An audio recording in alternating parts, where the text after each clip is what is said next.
¿ya? Y vamos a continuar con el tema que estamos tratando, ¿no? El amor de Dios tiene el título. Y esto ya vendría a ser, hermano, prácticamente la tercera parte, ¿ya? Porque recuerden que estamos tratando en varios ya servicios sobre lo que es el ciclo de un Dios bueno. ¿No? Hemos tratado la bondad de Dios, cómo se entiende la bondad de Dios, hemos visto la benignidad de Dios, ¿no? Y ahora vamos a ver una también de esas cualidades de un Dios bueno, que es su amor. Entonces vimos que no era el amor de Dios y recién empezamos a tratar lo que es el amor de Dios. Y para poder entender lo que es el amor, teníamos que ver cómo está compuesto ese amor, o sea, qué cualidades, qué características tenía, ¿no? Entonces, voy a tratar solamente dos puntos. El primero es una recapitulación, el segundo son las cualidades del amor divino y para finalizar una reflexión, ¿ok? Entonces, como habíamos hablado la semana pasada, tratamos algunos puntos sobre el amor de Dios. Entonces, a modo de, bueno, esto es una recapitulación, ya no voy a tomar todo lo que hemos hecho, solamente el tema pasado, ¿ya? Y quiero generarles esta pregunta para ver si ya hemos captado, ¿no?, sobre estas cualidades del amor, y es ¿cómo se distingue el amor de Dios?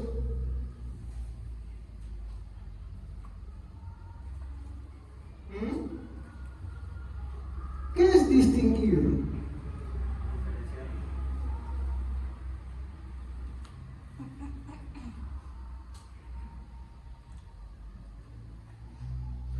¿Cómo se distingue el amor de Dios? Bueno, sí es cierto, ¿no? Es una manera de diferenciarlo, ¿no? Pero si hablamos específicamente y nos referimos al amor de Dios, vamos a decir que hay otras cosas que nosotros a veces igualamos al amor de Dios, y es el amor del ser humano. Y ahí entramos en un problema serio. Entonces, ¿cómo separamos al uno del otro? Recordemos, no podemos igualar el amor humano al amor de Dios, porque si no, todas las falencias, todas aquellas debilidades o cosas que tiene como defectuoso nuestro amor o perverso nuestro amor, las estaríamos aplicando necesariamente al amor de Dios. Entonces tenemos que hacer una distinción entre el uno y el otro, ¿ok? No podemos hacer una mezcla, como estamos tratando, ¿no?, en los días miércoles sobre Corintios. No podemos hacer una mezcla de ambos. Lo que buscamos es imitar ese amor. ¿Por medio de qué? De nuestra propia práctica del amor que nosotros tenemos, no, mirando a Dios, apuntando a Él, viendo los ejemplos que Él nos da en su palabra, ¿no?, viendo las aplicaciones que Él nos muestra en su palabra, con la palabra, por así decirlo, voy a tomar otra palabra porque me olvidé la que estaba diciendo, sus llamadas de atención, ¿no?, sus reflexiones que nos dan, la forma en cómo redarguye, ¿no?, en cómo nosotros pensamos que es el amor y no lo es así, ¿ok? Entonces, ¿cómo se distingue el amor de Dios? Ya habíamos hablado de un punto, ¿no? Ese viene después, pero antes de ese habíamos hablado de algo.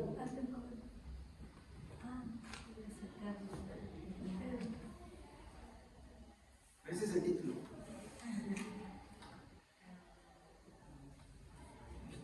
Por su carácter.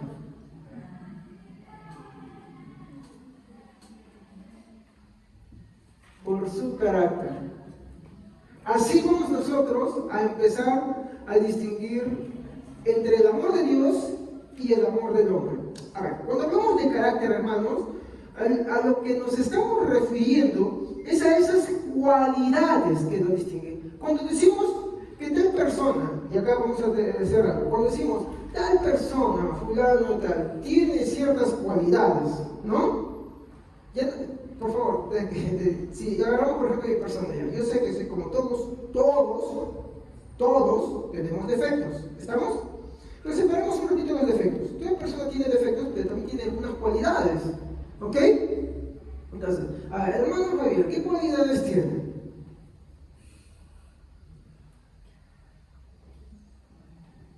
Es tóxico. No, esos defectos. Eso lo dicen para la barba, para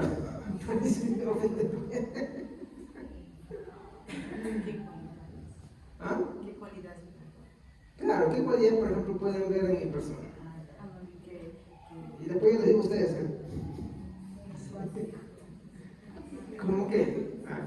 Cuando hablamos de cualidades, hablamos de cosas buenas. Cualidades, ahora también cualidades malas, pero hablemos de cualidades buenas. ¿Ya? Es que no digo la cualidad negativa porque si no me sentí muy mal acá adelante, pues hermanos, si predican. Apasionado. ¿Qué? Enfocado. Apasionado. ¿Qué tanto siempre? Capacidad de asombro. Capacidad de asombro. Eso sí. Eso sí me asombra. Que es fácil de entablar una conversación con otra persona. ¿Cómo se dice? Social. Bueno, ya. Sociable, apasionado, enfocado. ¿Ya? Bueno. Esas son cualidades que me distinguen a mí. ¿Podemos decir que otro hermano tiene las mismas cualidades? Bueno, pues sí, algunos sí. Y nos vamos a diferenciar de uno en otro en intensidades de cómo uno es apasionado, enfocado. Sí, algunos más, otros menos, ¿no? Entonces, esas cualidades, aunque se repitan en otra persona, va a hacer que esa otra persona conmigo nos diferenciemos, tanto en intensidades como en cantidad de esas cualidades. ¿Estamos? Entonces, nos van a hacer seres irrepetibles. ¿Estamos? No nos hace seres sacados en serie, sino irrepetibles, seres especiales, seres únicos. ¿Ok? Y hasta los gemelos son. ¿Cuáles son los que son iguales? ¿Mellizos o gemelos? Gemelos. Gemelos son iguales. Ya. Los gemelos se diferencian por su forma de ser. ¿Ok? Entonces, de esto es lo que nos referimos cuando hablamos de carácter. Hablamos de las cualidades que lo van a distinguir. Y en este caso estamos hablando del amor de Dios. Las cualidades del amor de Dios no van a ser las mismas, mi hermano, que las cualidades del amor humano. Ya que tengamos en cuenta algo, el ser humano es un ser caído. Por lo tanto, todas las cosas que él posee están afectadas. Sí. ¿Está afectado su área emocional? Sí. ¿Su área cognitiva? Sí. Por eso el ser humano se deprime. Hace poco justo escuchaba, me encantó mucho una reflexión que decía, ¿no? Y con esto yo no quiero ofenderlo, nadie que estudie psicología no se sienta mal. Si la psicología tiene su campo de trabajo, ¿no? En los colegios, en los trabajos, en muchas cosas, ¿no? Cuando miden y hacen y organizan, bienestar social, bienestar laboral, una amplia rama, ¿no? Y pasaba el caso de un tema de muchos cantantes cristianos famosos que estaban en depresión, que estaban en eso, ¿no? Y ellos, lejos de pues llevarte a Dios, pues te llevaban a un hecho de psicología, ¿no? En el cual te decían, ¿no? Una estafa que aparecían atrás de ellos, ¿no?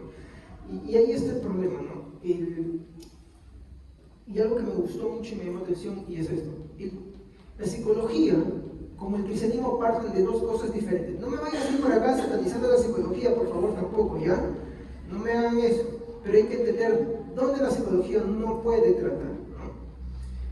Y algo que me trató es esto que reflexioné, yo también compartí. Hace mucho tiempo empecé a compartir con esto, y cuando vi esto me encantó porque vi que te refleja una verdad. El ser humano afronta depresiones porque si no nos vamos a deprimir, vamos a sentir mal, muchas veces porque somos seres humanos caídos. ¿Ok? Como seres humanos caídos, todo nuestro ser está afectado. Entonces, la psicología parte desde una premisa. El hombre es bueno y es la víctima. Todo lo que sucede por causas externas. Si yo soy así, es porque mi mamá me hizo esto, porque mi papá me hizo esto, porque mi entorno fue así. Y muchos cristianos practican y profesan eso. Hasta cuando dan su testimonio, las lágrimas caen por eso. Pero en la Biblia no es así. Tú no ves al hombre como la víctima. O como dirían por ahí que salió algo de eso muy famoso, la víctima. No lo ves así. ¿Cómo ves al hombre? Un ser malvado, un ser depravado, que ha ofendido a Dios, que lo ha rechazado, que Dios sigue siendo bueno con él y él aún sigue siendo despreciable con Dios. ¿Por qué? Por las cosas que hace. Incluso los cristianos. Ayer con mi esposa justo me mostraba una reflexión que estaba viendo de noche mientras que ella me estaba quedando dormido. Y mi hermano me compartió una reflexión. Decía el pasaje de Oseas, y daba una aplicación que me encantó, pero una aplicación para el cristianismo. ¿No? Ustedes saben que Dios le mandó a Oseas casarse con una prostituta, ¿sí o no? Y creo que cuando hablamos del tema del divorcio, ¿no? Del matrimonio, del casamiento y todas esas cosas, tratamos sobre Oseas completito, ¿no? Es un libro chiquito, unos cuantos capítulos. Y Oseas, Dios le mandó a casarse con una prostituta, y esa prostituta tenía una particularidad, esta es la aplicación en que me encantó. Esa prostituta me buscaba a Oseas, ¿cuándo? Cuando necesitaba algo de él, cuando tenía problemas, cuando le nacía un hijo para que te lo críes. Porque le traía hijos que no eran de él. ¿Sí o no? ¿Y le trajo una? No, le trajo varias. Y la aplicación que me encantó es esta. Así es, esta es la metáfora que se encierra dentro del cristianismo. Nosotros venimos a la iglesia y decimos amar a Dios, decimos adorar a Dios, después nos vamos acá y nos comportamos como si Dios no existiera. Y volvemos a Él otra vez, solamente como estamos. Refleja la condición de aquella mujer que se le contrajo matrimonio, pero aún así se sigue comportando como en su vida anterior y solamente acude al marido cuando lo necesita y después se olvida de él. Aún así Dios sigue siendo fiel. No es nada para sentirnos bien nosotros, es una llamada de atención muy fuerte, muy dura. ¿Por qué? Porque la mujer con que se había casado era prostituta y sigue siendo prostituta, ¿sí o no? Y o sea, Dios le manda a hacer antes y una y otra cosa para poder agarrarla y atraerla a él, ¿sí o no? Entonces, la psicología yo creo que tiene un área donde no puede obrar, y es en el alma del hombre. Hay gente que vive adicta a la psicología, que dice, ahora me voy a meter en una terapia de esto, ahora me voy a meter en una terapia de aquello, nunca termina. Siempre vuelven a dormir, es como una adicción, es que eso le beneficia, porque si no tiene solución, ¿a dónde te deriva después el psicólogo? Al psiquiatra, y el psiquiatra te manda ¿qué cosa? Porque te manda medicamentos y nunca te va a ayudar, porque el alma es un área que no puede tratar. ¿Estamos? Ojo, quiero que esclarezca mi esto. Yo no estoy diciendo, el psicólogo es el diablo. No. El psicólogo tiene su área de trabajo. Yo pienso que es bueno para identificar, personalmente pienso que es bueno para identificar problemas. Donde pienso que es malo, es para solucionar los problemas del alma. ¿Ok? Porque parte de dos cosas muy diferentes. El hombre es un ser bueno y es la víctima. Te hicieron, te hacen y te hace sentir bien momentáneamente. Pero la vida muestra al hombre tal cual. Mientras que la psicología te muestra a ti y te hace sentir a ti bien, diciéndote, mira que te han dicho, aquello, lo otro, y por estas causas, y así, ¿no? Yo soy psicólogo y bastante de esas cosas a mí me lo han dicho, y no uno, sino dos. Yo como 3 psicólogos y los dos me han dicho lo mismo. Estas son las causas y esto y aquello, lo otro, ¿no? Solamente una última psicóloga cuando ya se hartó, me dijo la verdad. Ya se hartó, ahí me dijo la verdad. Ese fue el mejor consejo psicológico que me pudo haber dado. Y ahí no acudió a la psicología. Se hartó y me dijo la verdad. Tú eres así, así, ¡pum! Se amargó porque ya le fastidiaba ya con el tiempo con eso. No tenía la psicología eso.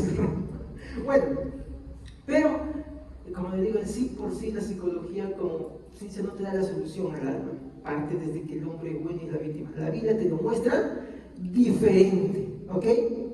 Entonces, de la misma forma, el concepto de amor humano se va a distinguir del concepto del amor divino, porque va a partir de dos cosas muy diferentes. ¿Estamos? Y esas dos cosas muy diferentes es las que yo quiero enfocarme.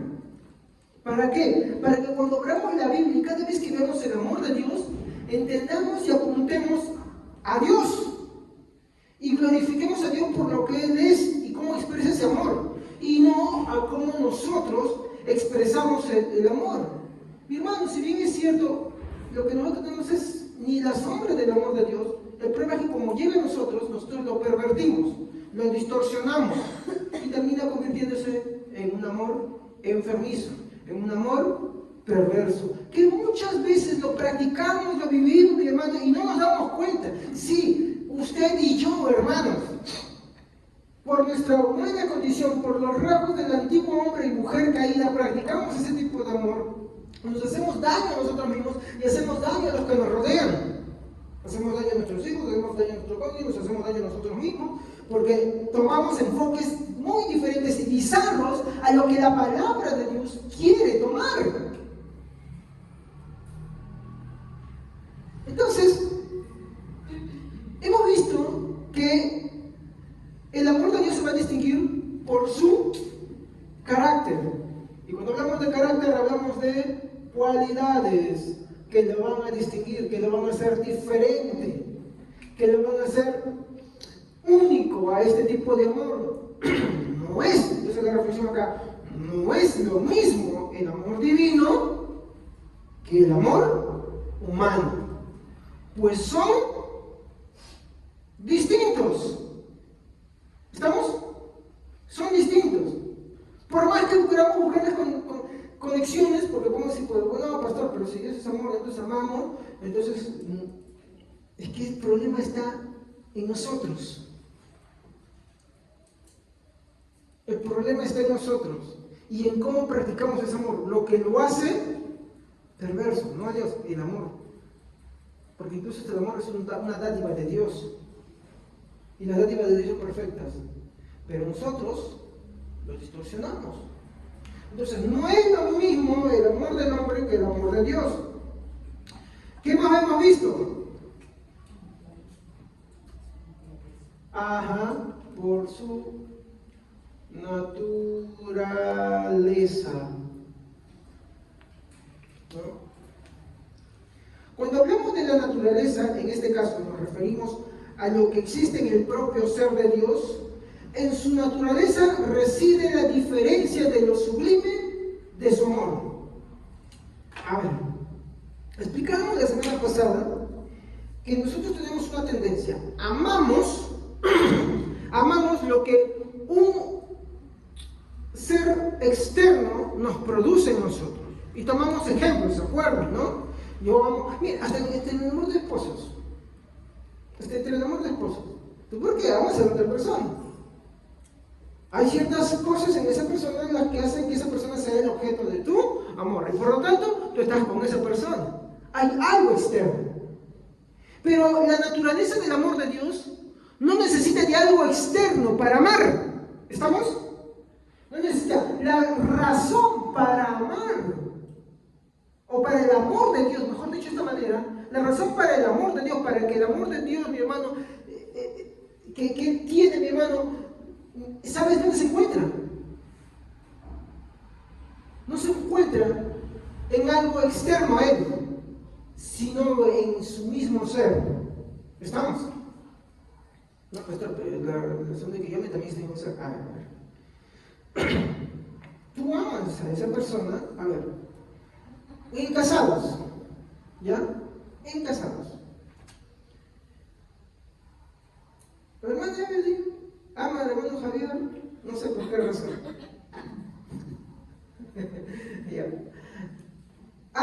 Ella siempre va a decir ciertas cosas de mí, yo siempre voy a decir siempre ciertas cosas de ella.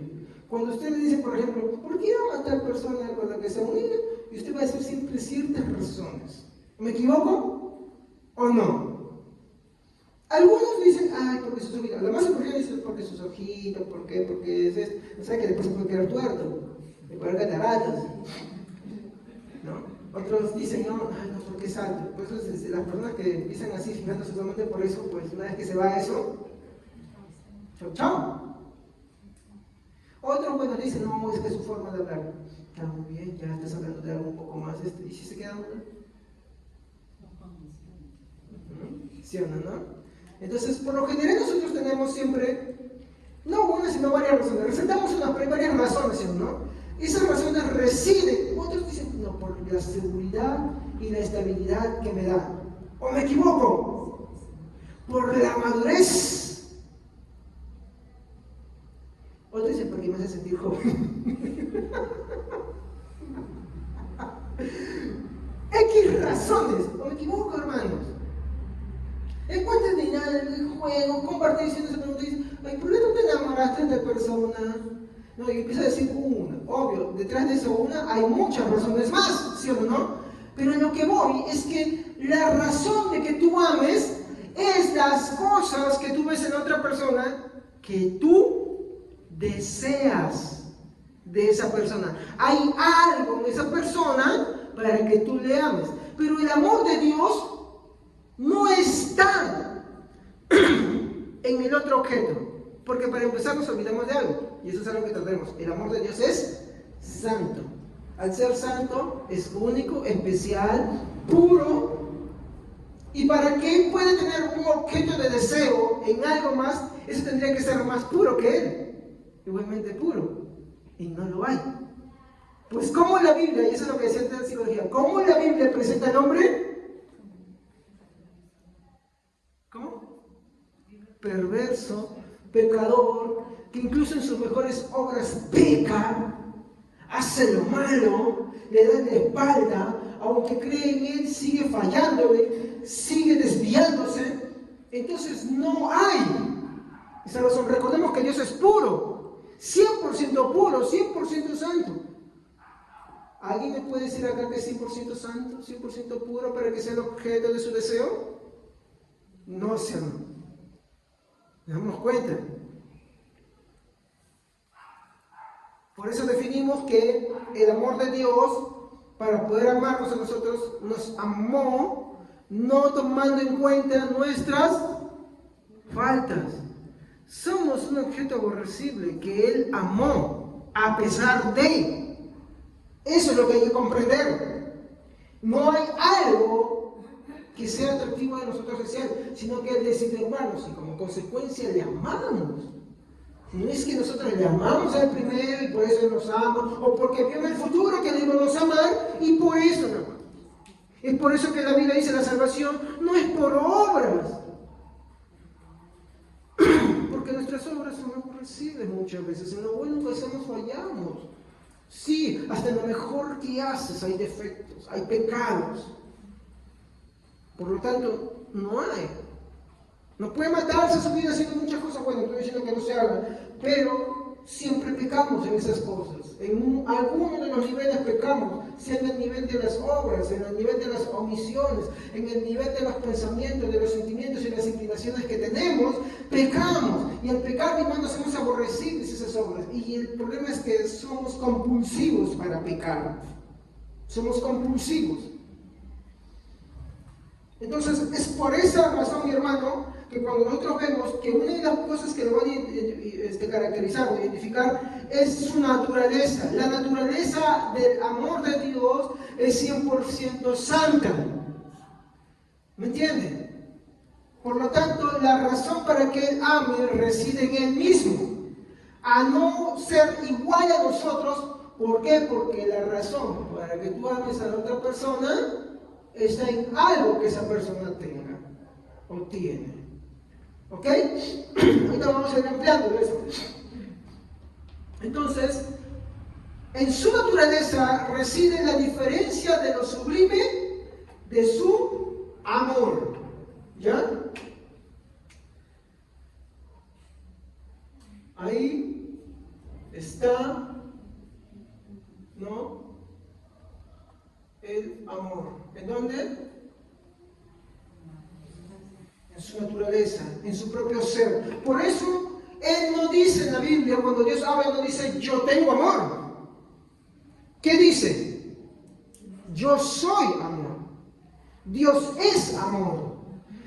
Cuando dice es, está hablando de su naturaleza. No te podemos decir que somos algo, sí, somos carne. Yo soy carne. Dios dice, Dios es amor. Esa es su naturaleza. Nosotros no somos amor.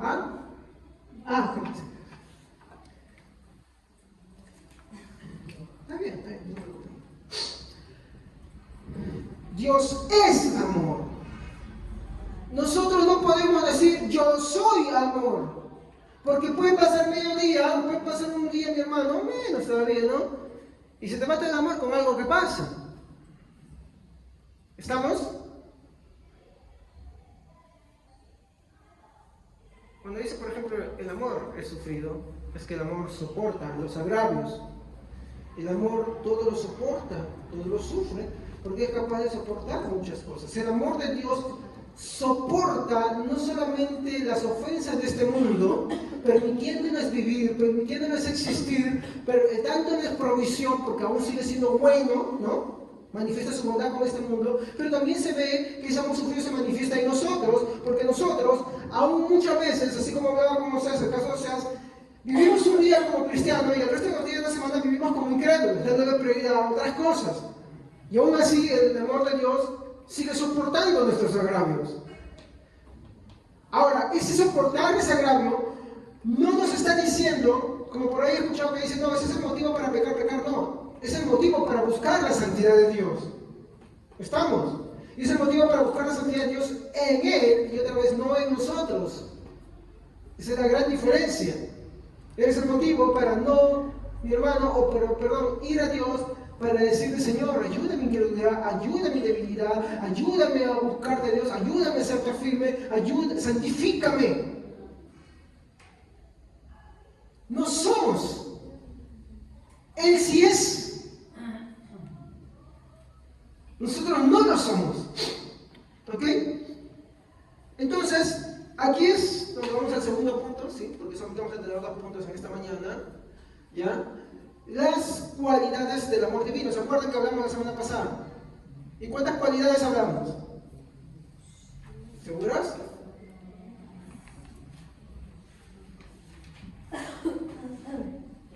¿Cuántas cualidades hablamos la semana pasada?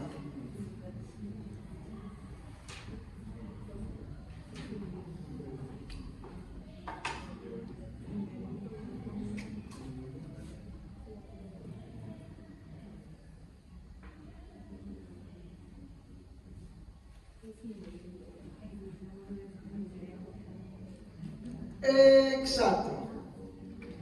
El amor de Dios inherente. El amor de Dios inherente. Aquí vemos la primera diferencia del amor de Dios con el amor del humano. Sí, hasta contigo y conmigo. Por lo cual, la exhortación final de todo esto es mirar y tomar el ejemplo de Él, no el de nosotros. Y aquí es donde, que, por ejemplo, podemos ver que cualquier amor de cualquier persona, incluso de cualquier persona noble que veamos afuera, es un amor perverso, es un amor distorsionado, es un amor interesado.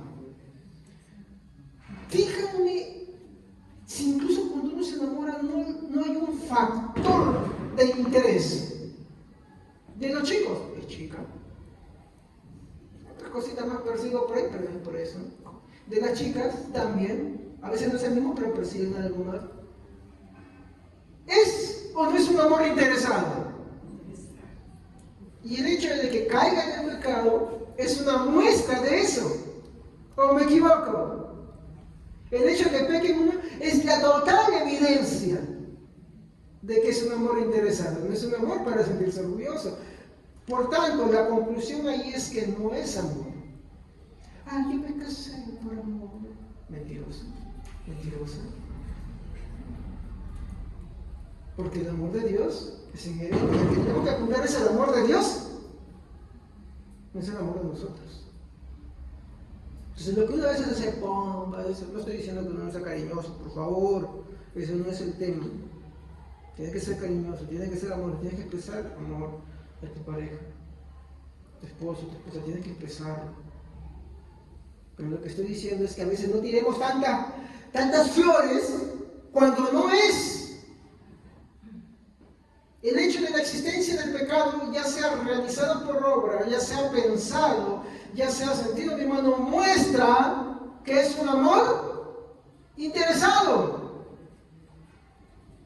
Es solamente el interés. Mientras el interés es cuando tú recibes algo, ¿sí o no? Por ejemplo, la fornicación, no, yo te amo. Se fornica. No hay un freno. Ese no es el hecho de que ya sea así, no. Esa es la muestra irrefutable, innegable, de que hay un interés. ¿Me equivoco? Sí. Ese se demuestra. Ah, no, pastor, pero yo no llegué. ¿Pero no pensaste? ¿No deseaste? O sea, aunque no es contundente ahí, pero hay temita que te olvidas. Dios sí lo ve. Ya de por hecho, es un amor interesado. Estamos hablando del caso de los chicos. Las chicas tienen también otros intereses. ¿Me entienden? Entonces, ahí se ve la distorsión. Sin embargo, el amor de Dios es inherente. Entonces acá podemos ver algunas cosas. Que por su naturaleza, que es lo primero, porque es inherente, por su naturaleza no puede ser separado de él. ¿Estamos? Eso es inherente. No puede ser separado de... Ahí te explico. Vamos a ver esto, primera de Juan. ¿Estamos? Primera de Juan 4.8, es el versículo central, creo. Sí. A ver, si no me equivoco, Juan 4.8. A ver, alguien que lo lea. El que no ama no ha conocido a Dios, porque Dios es amor. Muy bien.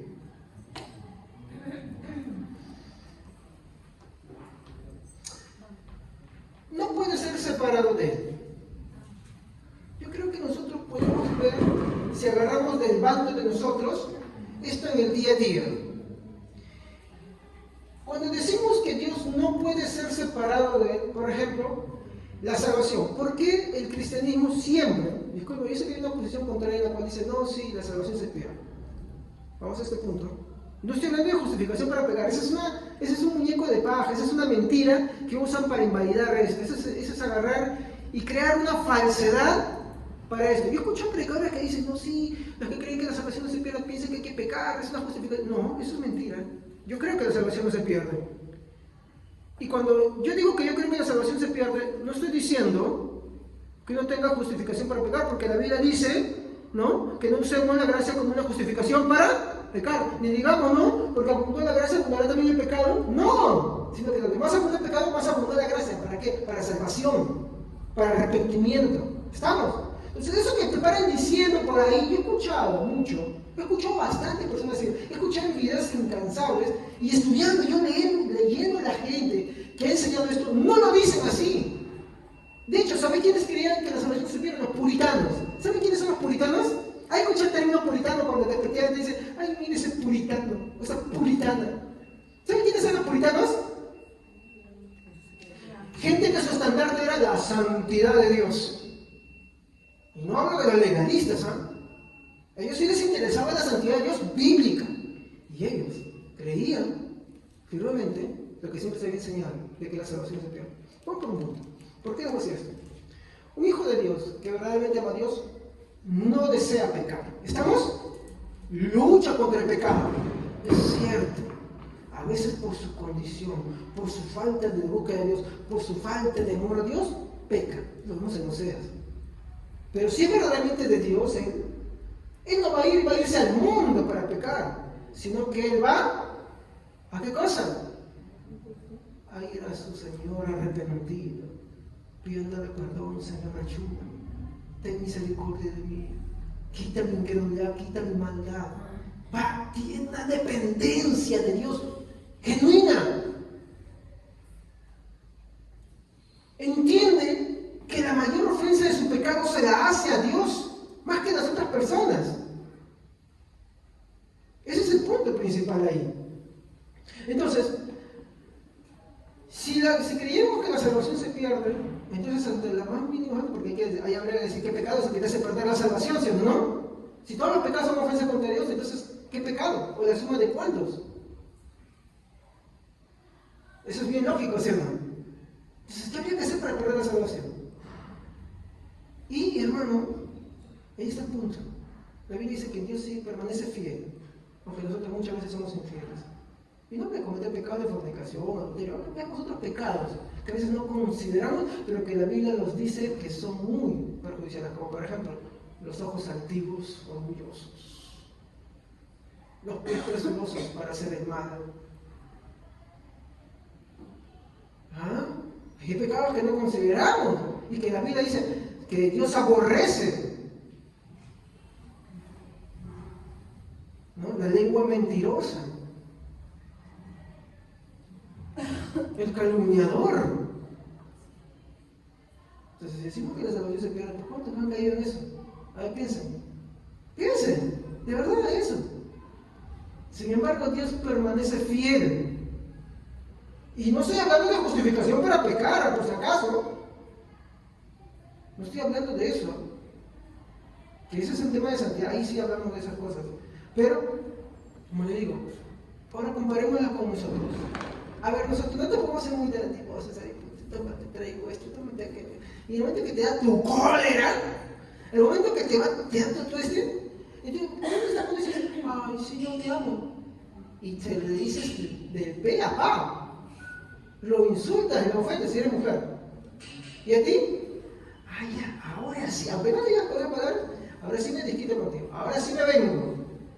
Este es lo que te iba, ya no te doy. Ya no te doy la mensualidad este mes ya. Ya te doy la pensión. Dale por favor la llave. He venido. Gracias, hermano. Ya no te doy.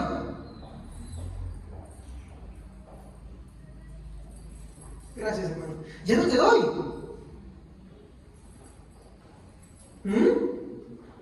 Como que nuestro amor se va. Y dime si en ese momento tú no sientes el furor y todo el amor se te fue. Y eso puede ser presentado de una forma activa y también de una forma pasiva, ¿sabían? Porque hay quienes simplemente no es que te gritan, no hay quienes simplemente te responden. Ellas agarran y dicen, yo no valgo, ¿para qué existo? Porque ese victimismo ya está. Y te lo dicen. Entonces yo digo, ¿dónde está ese amor ahí? ¿Se fue, sí o no? El amor resufrido, lo que dice la Biblia. Pues ese amor nos apunta, nos apunta a Dios, y para que nosotros aspiremos a ese amor, apuntemos a ese amor. Sin embargo, nuestro amor no es así, no se muestra así. Las evidencias del día a día muestran todo lo contrario.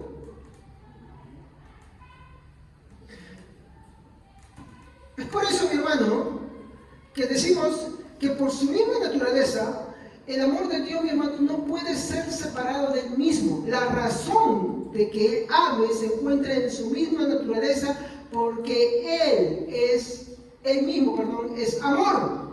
¿Estamos? Muy bien. Lo segundo.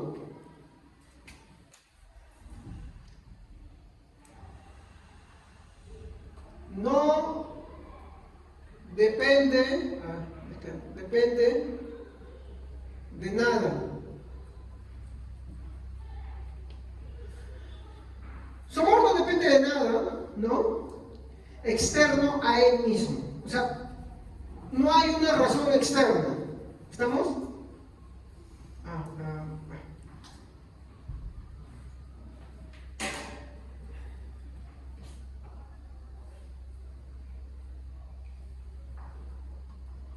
No hay algo externo que lo motive.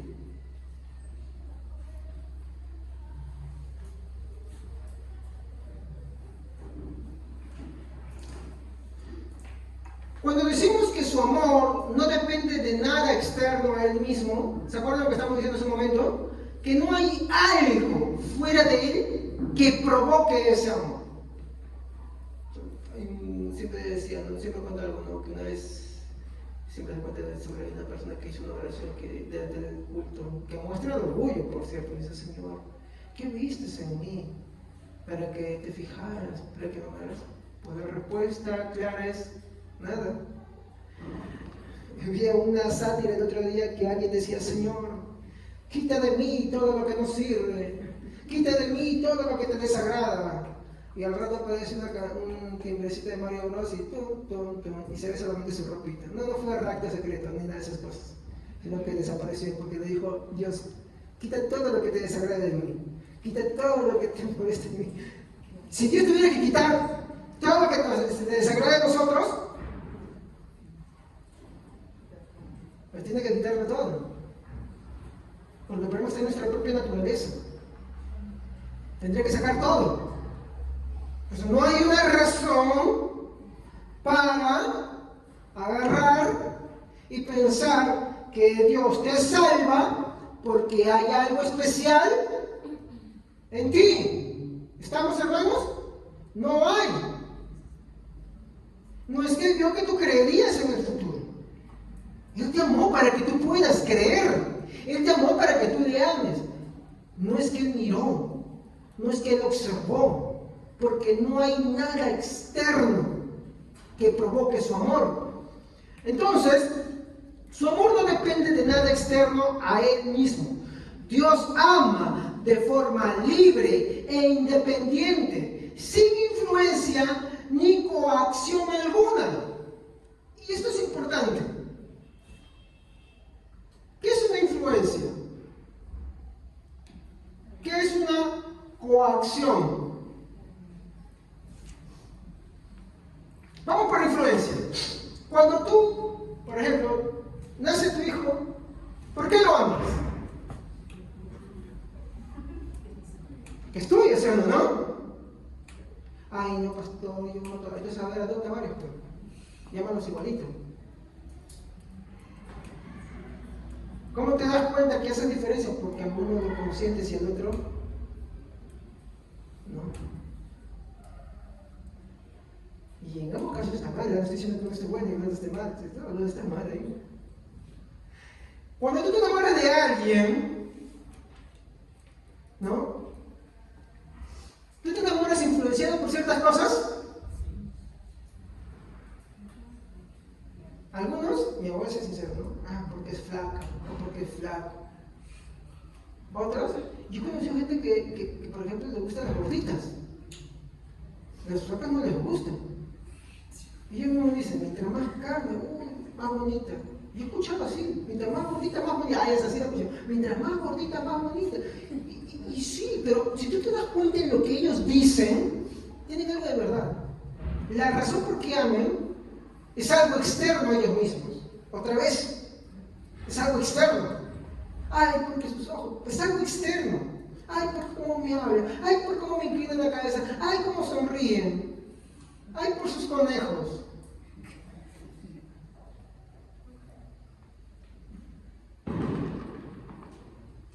De verdad. Es que en gustos y colores, como dice el dicho, lo han escrito los padres. Entonces, hay una clara muestra en el hombre de que el amor es influenciado. Otros, por ejemplo, ¿por qué te enamoras? Ay, porque me traía flores, porque me escribía poemas, porque me hacía estas cositas así, así. Ay, porque era bueno conmigo, a la casa me atendía. 10 años después ya no hay eso, pero ya te engancharon. Pero hubo una causa externa. Yo conocí a gente que me ha dicho que se enamoró de alguien por cómo escucha su voz. Sí, dicen, ay, es que cuando me hablan por teléfono, no sé qué tiene su voz. Yo lo he escuchado. Es que no, son válidas. Son válidas.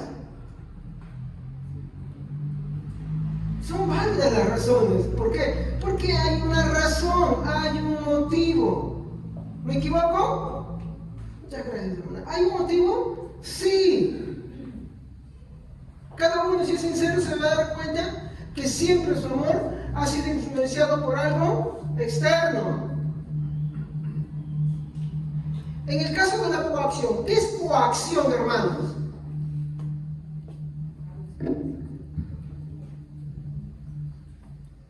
Es algo que te fuerza, ¿no?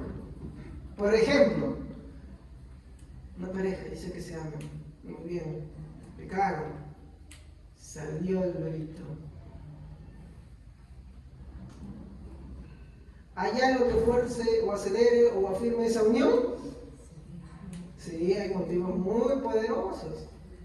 Habría que ser sinvergüenza para no querer asumir sus responsabilidades, ¿sí o no? Y eso no lo digo solamente por hombres, hay mujeres también que es así, dicen, ay, no, ¿sabes qué crían a tu mamá? ¿No? Hay hombres que en vez de criar a sus propios hijos se lo llevan a la abuela. Ahí está, toma mi reemplazo. Yo escuché a alguien que dijo así una vez, toma mi reemplazo, ya que ya no estoy en casa, acá te dejo mi reemplazo. Eso es una pérdida total del amor, simplemente. No es así.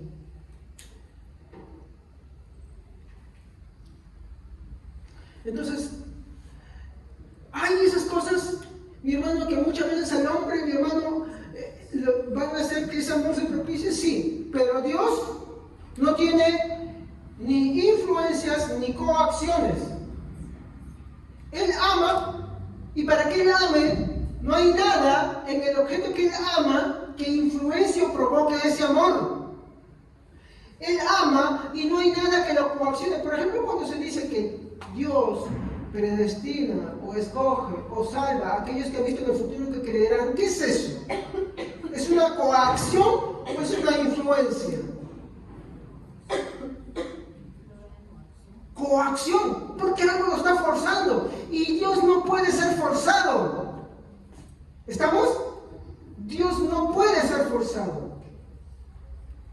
Y si algo forzaría a Dios, pues Dios deja de ser Dios. ¿Y hay algo que Dios no puede hacer? Pues no puede dejar de ser Dios. Pues. Así de simple. ¿Ya? Entonces, para esto vamos a ver Romanos capítulo 9, versículo 13 al 6.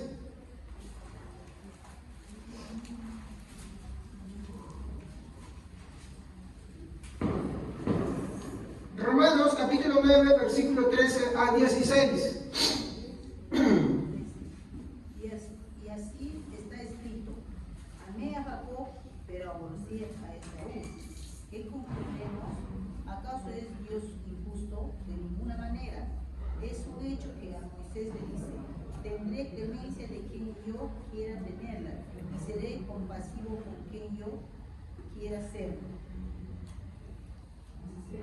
También dice: por lo tanto, la elección no depende del deseo ni del esfuerzo humano, sino de la misericordia de Dios.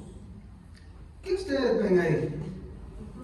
Que Dios ama de forma independiente, sin influencias y sin coacciones. Nada puede influenciar el amor de Dios, nada puede coaccionar el amor de Dios. Por eso es que decimos nosotros que la salvación no es por obras, o no es una mezcla de fe más obras, sino que la salvación es pura, libre y soberanamente un acto de Dios. Él ama sin nada que lo influencie. ¿Ya? Muy bien. Entonces, aquí vamos a ver las diferencias que estábamos viendo, ¿ya? Diferencias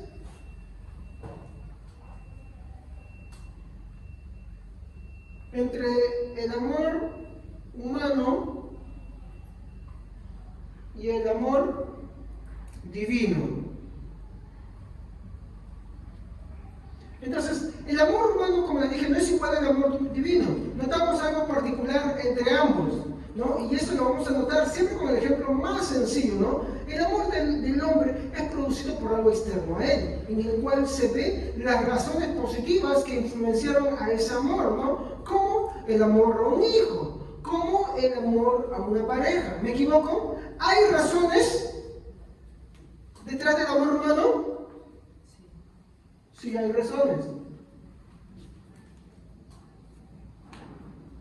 También podemos decir que sí hay motivos.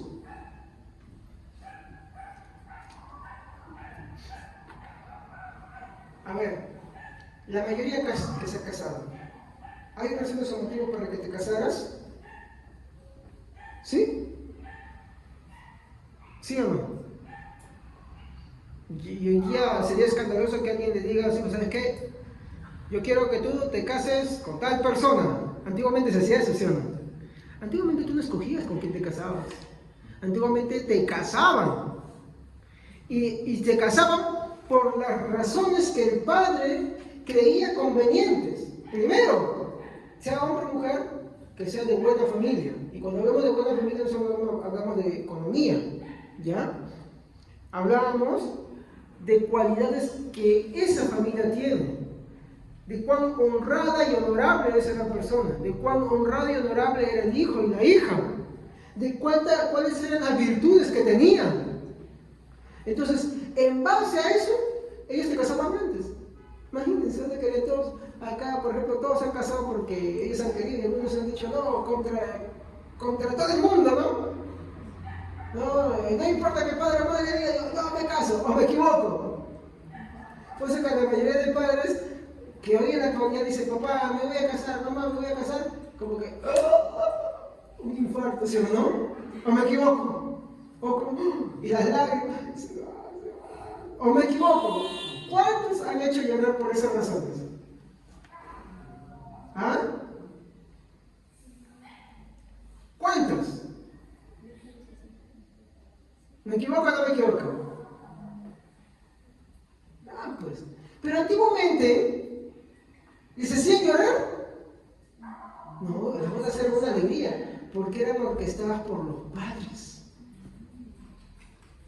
Entonces era una alegría.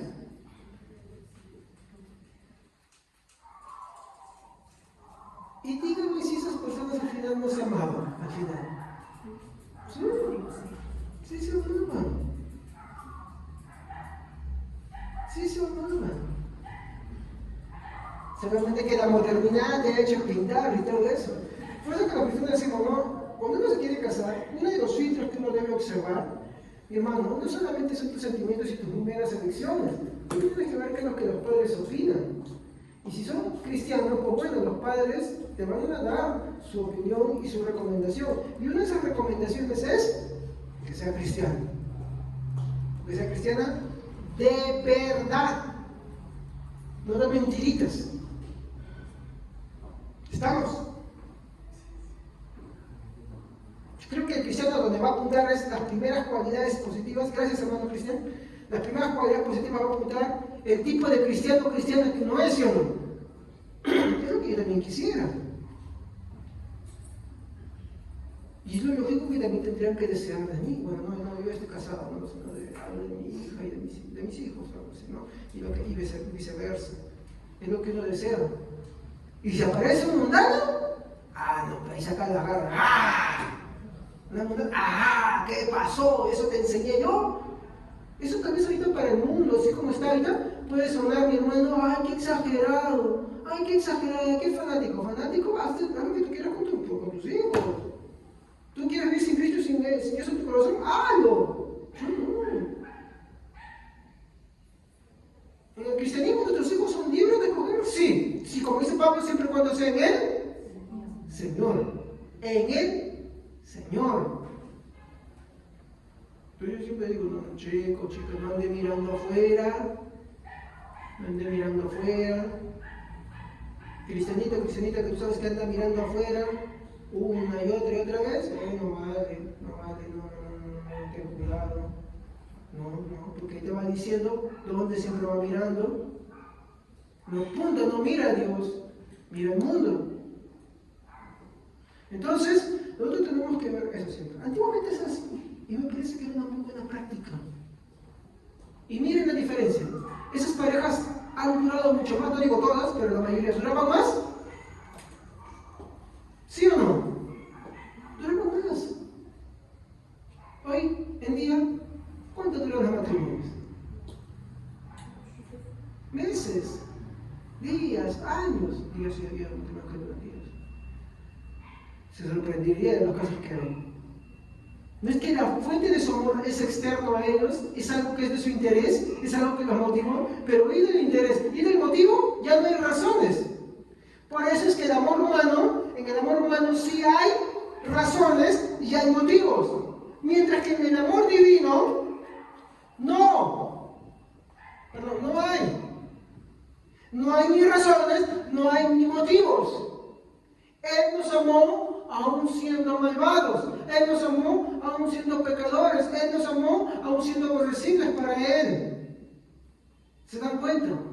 Por eso tenemos que dejar de elogiar el amor humano, de predicar el amor de Dios con los lentes humanos, ¿no? O sea, la Biblia nos habla del amor de Dios y nosotros nos ponemos los lentes del amor humano. Entonces queremos desde ese punto de vista interpretar el amor divino de Dios. Muchas gracias, hermano.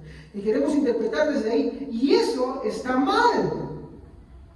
Eso distorsiona. Por eso, cuando yo quiero predicar el amor de Dios, ¿cómo es el amor de Dios? Miren, esto sirve para predicar. El amor de Dios es inherente. Obvio, no voy a usar esta palabra, ¿no? inherente. Esto lo estoy diciendo para enseñar a ustedes. ¿Qué quiere decir cuando decía que el amor de Dios es inherente? Es que Él no tuvo razones para amarte. Él no tuvo motivos para amarte. Él te amó a pesar de que tú eres esto, que tú eres aquello. Él no miró tus faltas, Él no miró tus transgresiones. Que tú estabas destituido, porque esa es parte del Evangelio. No, tú estabas destituido de la gloria de Dios. Tú eras por naturaleza, dice la Biblia, mi habla de naturaleza, hijo de ira, de la corriente de este mundo, Efesios 1 lo dice, ¿no? Despreciable, desagradable a Dios, a sus ojos, aborrecible ante Él, y sin embargo, Él te amó, sin razones, sin motivos. Ahí está la gran diferencia. ¿Me sirve esto para predicar? Obvio.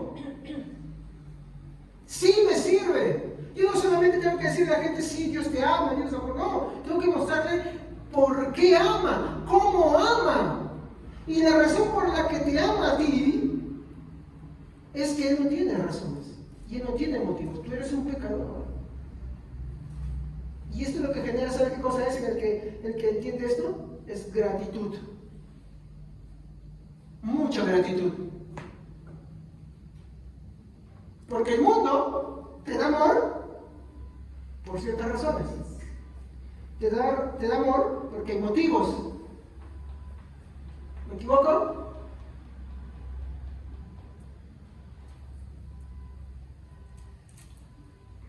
Esa es la gran diferencia.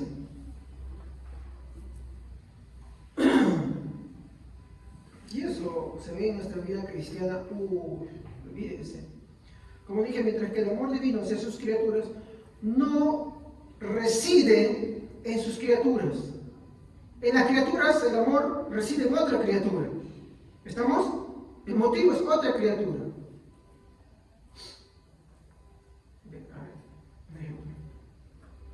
Algunos ya.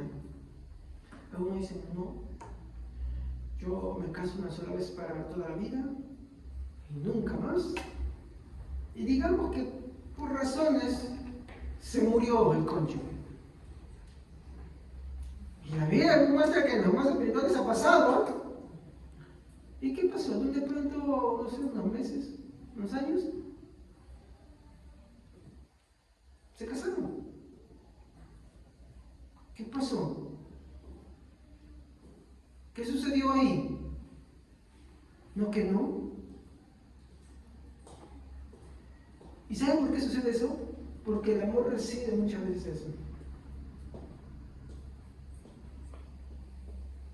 Reside en otro objeto, en algo que la criatura nos da, o en un motivo que nos da, o por alguna razón que buscamos.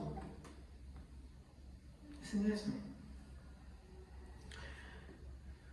Entonces, ahí residen las diferencias, y por eso, mi hermano, es el motivo en el cual distinguimos entre el amor humano y el amor divino. Entonces, en el amor divino vamos a ver algunas cositas que les mencioné, ¿no? Por ejemplo, el amor divino de Dios es gratuito. ¿Qué es gratuito?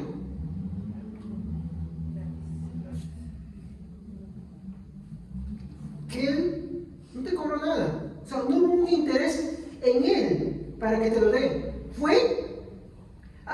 Tú cuando vas a comprar esto, vas tú y le dices, señora, denme una caja de pulmones. Y está bien, toma, te lo regalo. ¿Te dice eso? ¿O qué te pide acá? Señora, por favor, denme una jalea, como a mí me gusta, con harta mayonesa, mucha canchita y chifles. Ya, señor, tome. Ya, muchas gracias, ya lo terminé. Gracias por regalarme. ¿Qué crees que te hacen? Vaya a lavar platos, aunque sea por favor, ¿se me entiende, no? ¿O me equivoco? ¿Sí o no? ¿Estamos? Sin embargo, Dios lo hace de forma gratuita. No tuvimos que darle en compensación algo a Él. Por eso decimos que la salvación es por obras. Las obras vienen a ser una consecuencia que viene después pero como una consecuencia y un efecto colateral, pero no como un efecto ni sumatorio ni causal. Ni sumatorio porque ayuda a la fe, o causal que sea que causa la salvación, ninguna de las dos cosas. Entonces, vemos ahí que es gratuito, pero también vemos que es, esto lo vemos acá en Efesios, por favor, búsquenlo, 2, 8 a 9.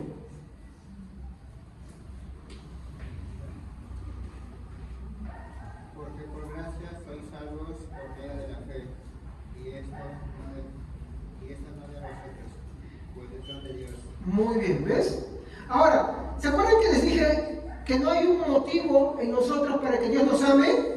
Por lo cual decimos que el amor de Dios es inmotivado, ¿ya? ¿Qué quiere decir? Que no hay un motivo externo a Él para que nos ame. Esto lo vemos en 2 Timoteo 1:9.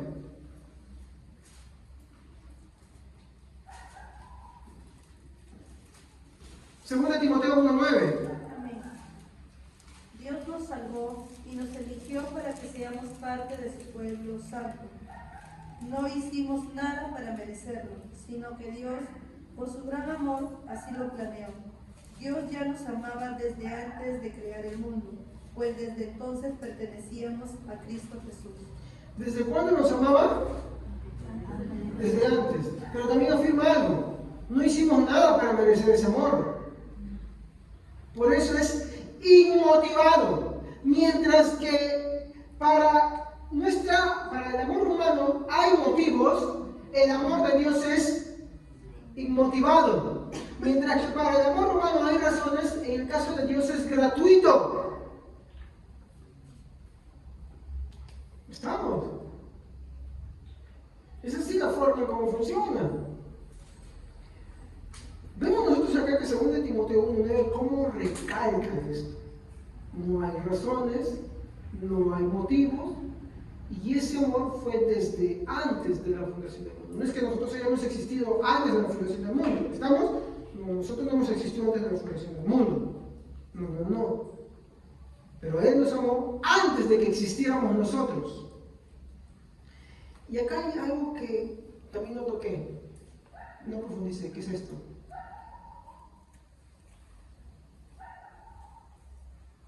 El amor de Dios es espontáneo. ¿Saben qué es espontáneo?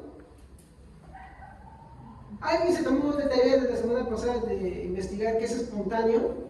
¿Alguien que no esté recurriendo al celular ahorita? Algo que salga de la nada. ¿Ah? Algo que sale de la nada. Sí, lo voy a explicar. Es espontáneo porque no tiene intervención o estímulo externo que lo produzca. ¿Entienden? Que no es el diccionario. Es espontáneo porque es sin intervención o estímulo externo para que lo produzca. Y esto lo podemos ver en Deuteronomio 7 al 8.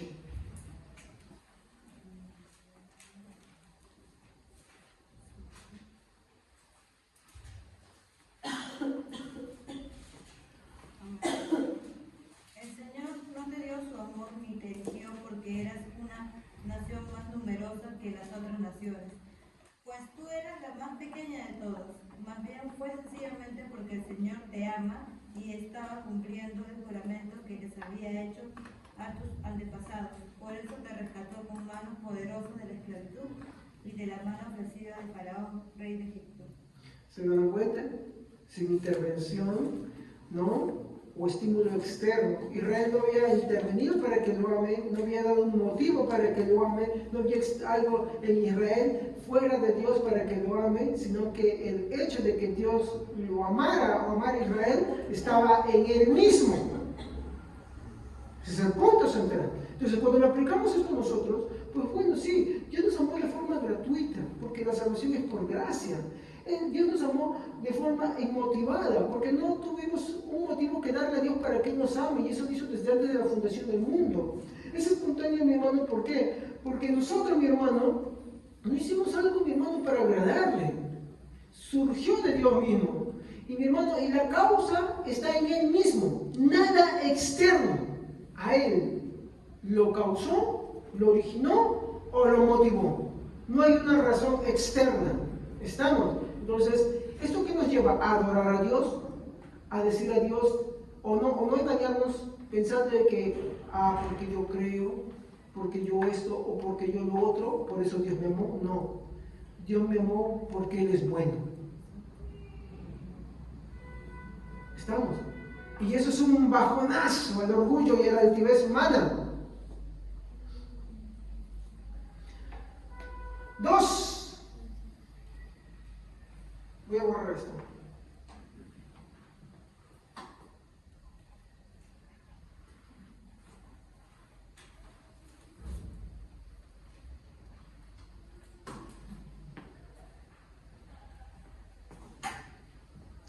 El amor de Dios. Esta es la segunda cualidad.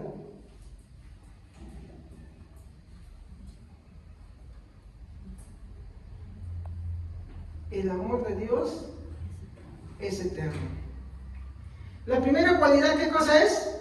Es que es inherente. ¿Qué aprendimos con que es inherente?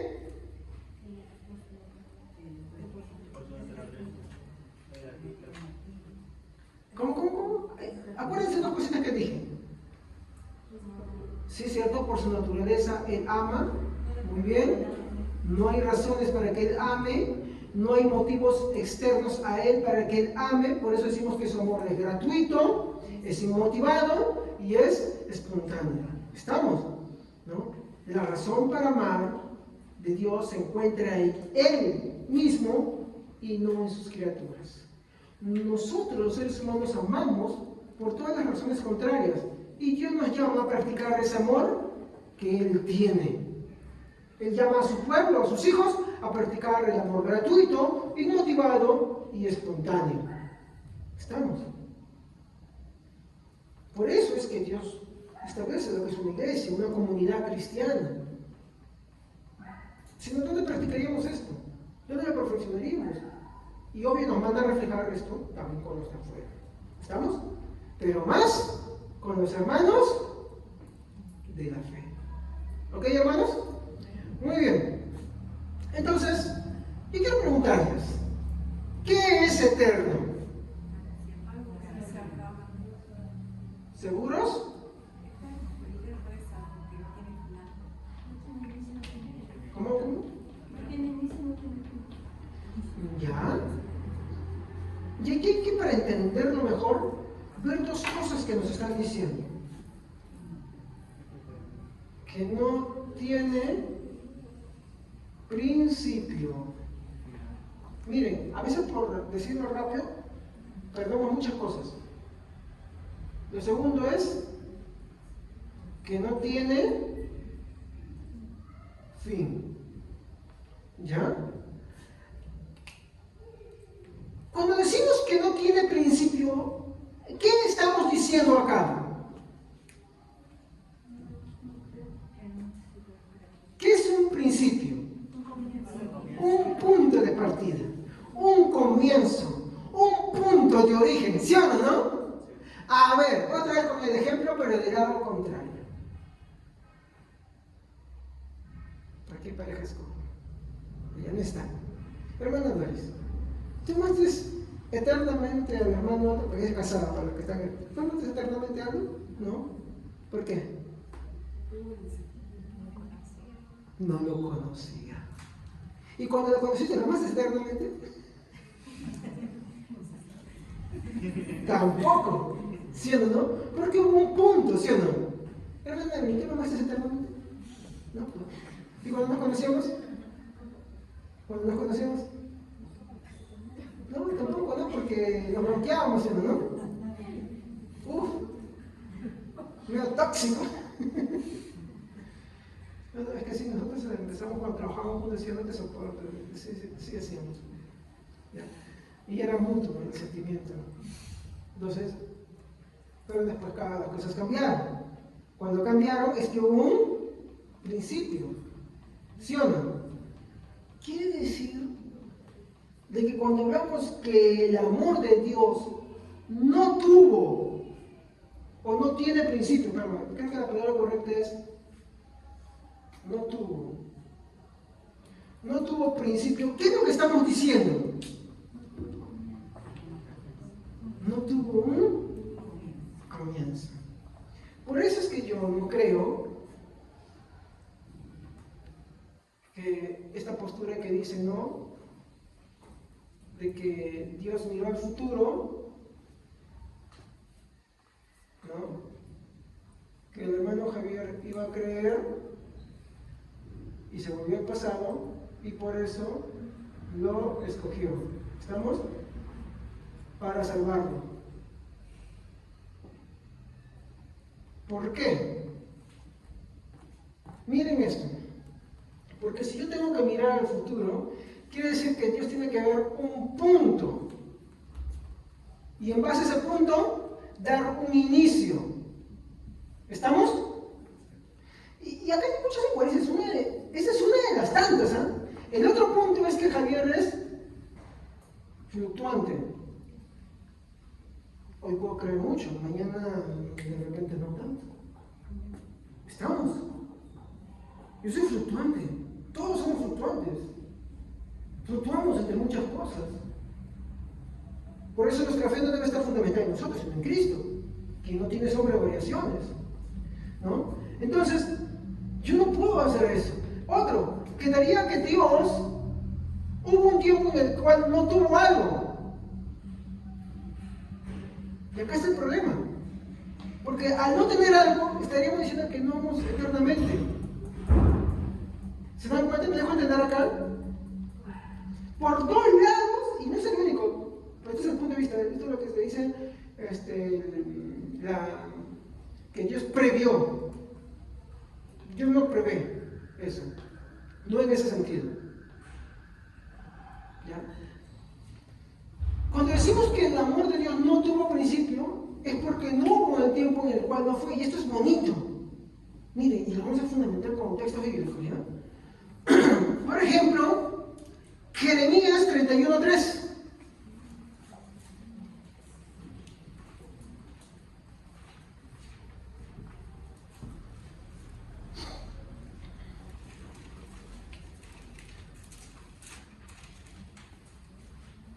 Amén. Hace tiempo el Señor les dijo a Israel: yo te he amado, pueblo mío, con un amor eterno, con amor inagotable, te acerque a mí. Con amor eterno, con amor inagotable, te amé.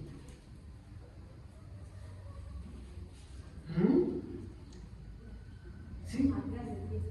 ¿Cómo? El versículo del arriba el versículo En la pared. de la columna. Con amor eterno te amé. Ah, ya. ¿Qué me están diciendo? Que está viendo en la pizarra, es el del Titen, sí, el Titen dice ese versículo justamente, para que lo lee, ahí está justamente apuntado. ¿Ya? Entonces, vemos acá la eternidad del amor de Dios, ¿no? Por esta cualidad del amor divino de Dios, vemos la gran diferencia que existe en comparación con el amor humano, y este reside en que no tuvo principio, que no hubo un momento en el que no existió. Así es.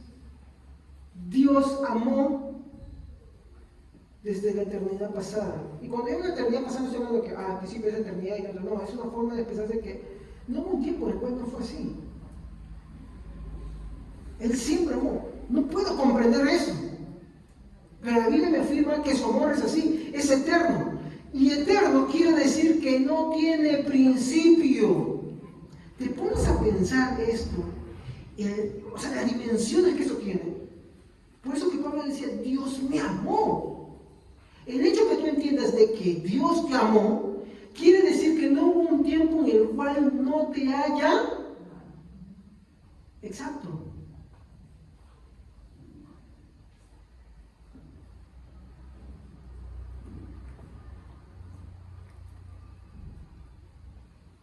Es por eso que un cristiano verdadero, aunque erra o falla, no puede volverse atrás. Mi hija me compartía, no me acuerdo muy bien, ¿no? Ella está tomando unos cursos, les recomiendo, tomen también para que aprendan, ¿no?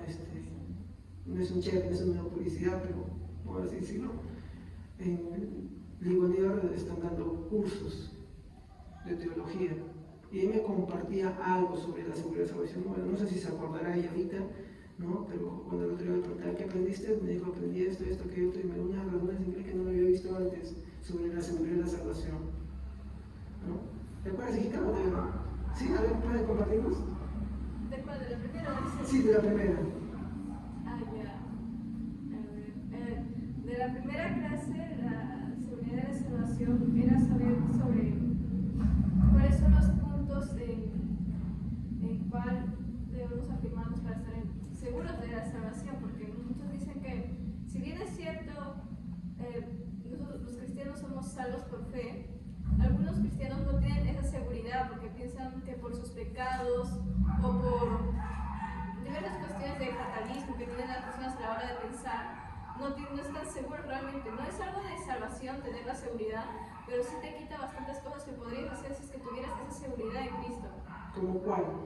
Por ejemplo, las horas en la comunidad cristiana, el ser persistente, porque muchos cristianos como que caen, se hunden bastante tiempo y recién vuelven, y así constantemente. En cambio, las personas que no tienen seguridad en la salvación son aquellas que están persistentes así, incluso cuando tienen fallas están ahí, siguen ahí en la iglesia. ¿Se dan cuenta? Bonito, ¿no? O sea, el creer en la seguridad de la salvación no te está dando motivos para pecar, te está dando motivos para que cuando algo pase en tu vida, persisten. Y eso es una de las grandes bendiciones, la persistencia. Porque ¿cuántos cristianos, cuando pecan, lejos de venir a los pies de Dios por creer que la salvación se pierde, qué es lo que hacen? Se dan de salvación y se va al mundo, se aíslan. Pero nosotros motivamos, no, ven a los pies de Dios, confía en tus pecados, arrepiéntete, busca fortaleza en Él. ¿Qué es lo que Dios quiere o no? Eso es, pues, esa es la seguridad de la salvación. No hay muñequita de paja que le hacen por ahí y dicen, no, ese es el motivo para que pequen. No, mal. Eso es mentira de mentiras. Y el hecho del amor eterno de Dios es una de las razones poderosas para creer, mi hermano, en la seguridad de la salvación. Dios me amó. Entonces, cuando uno falla a Dios, uno sabe cuánto le ha decepcionado a Él, pero sabe como Pedro también, ¿a dónde voy a ir? Pedro, por ejemplo, mi hermano, sé que muchas veces dice, Pedro se apartó del Señor después de que pecó. No. Él estaba con los discípulos. ¿Sabían ustedes? Me imagino que los discípulos, en práctica del amor fraternal que el Señor les había enseñado, porque ahí estaba la razón, Dios permitió que Pedro fallara, ¿no? Y dijo, no te voy a pedir que vayas, voy a hacer que tu fe no falte.